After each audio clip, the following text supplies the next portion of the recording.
Good morning students. तो आज हमारा जो सेकेंड पार्ट में टॉपिक है एसिड बेस एंड साल्ट्स इस चैप्टर का आज का फर्स्ट टॉपिक है neutralisation and formation of salts.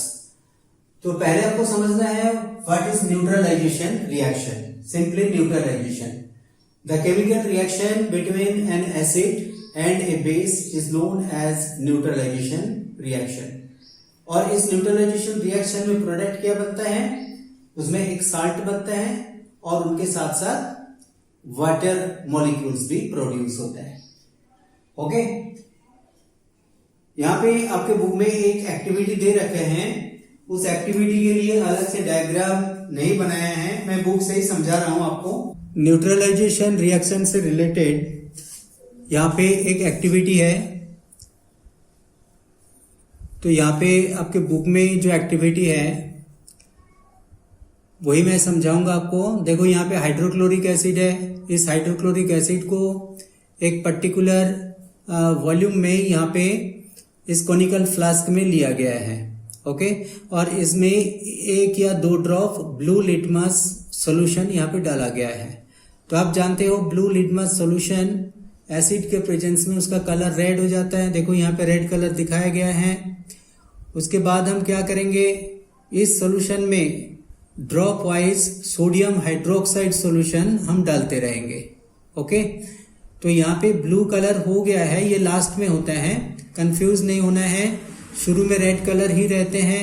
तो यहाँ पे हम क्या करेंगे, ड्रॉप वाइज, यहाँ पे जो कोनिकल फ्लास्क है, इस कोनिकल फ्लास्क में ड्रॉप वाइज हम इस सोडियम हाइड्रोक्साइड सॉल्यूशन ऐड करते रहेंगे।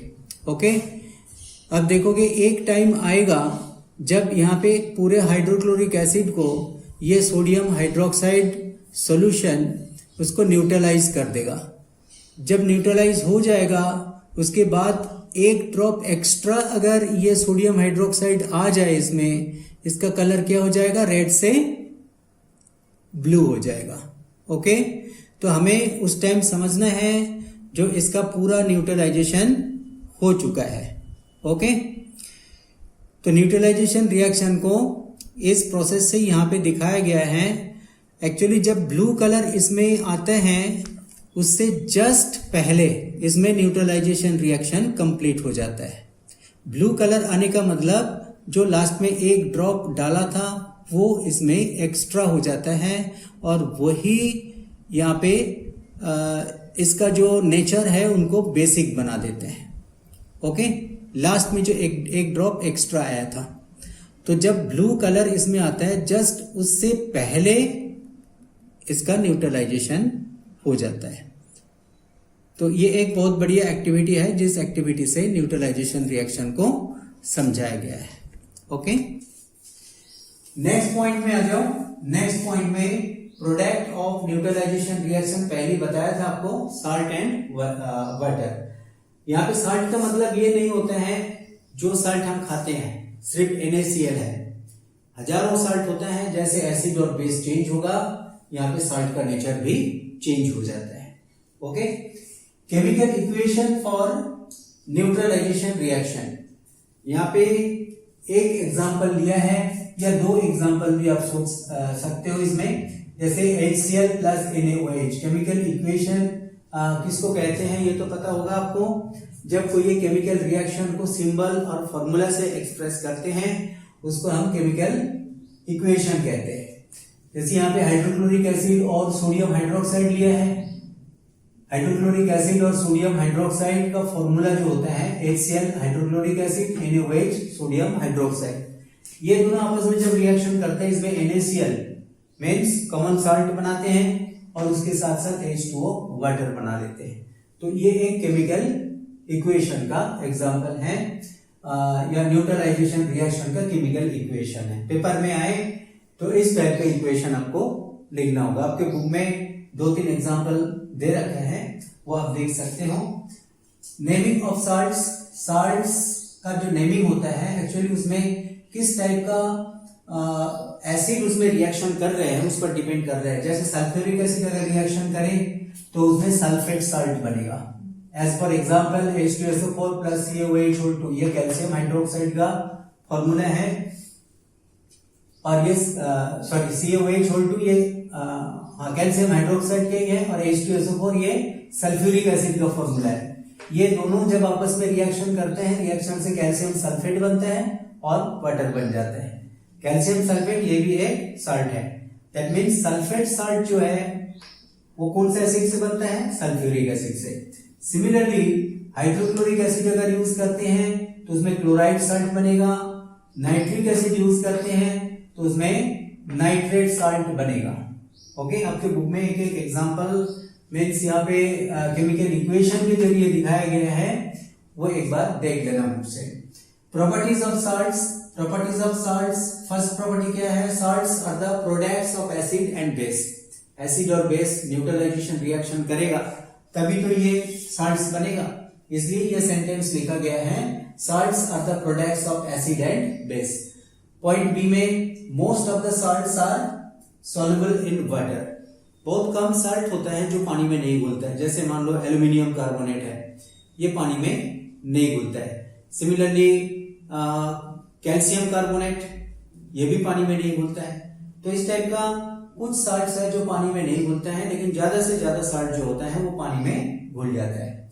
और solid salts can not conduct electricity. Solutions of salt और molten salts can conduct electricity. That means salt molten condition में और जब इसको पानी में घुलते हैं तब ये इलेक्ट्रोलाइट का काम करते हैं। ठीक है, दैट मीन्स ये इलेक्ट्रिसिटी कंडक्ट कर सकते हैं।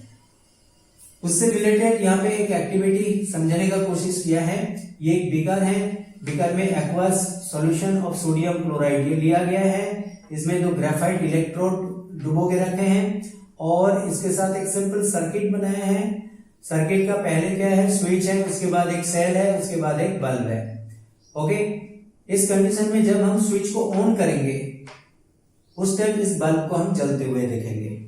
इसका मतलब यहाँ पे देखो दो इलेक्ट्रोड के बीच में गैप है और बीच में क्या है? एक इलेक्ट्रोलाइट है।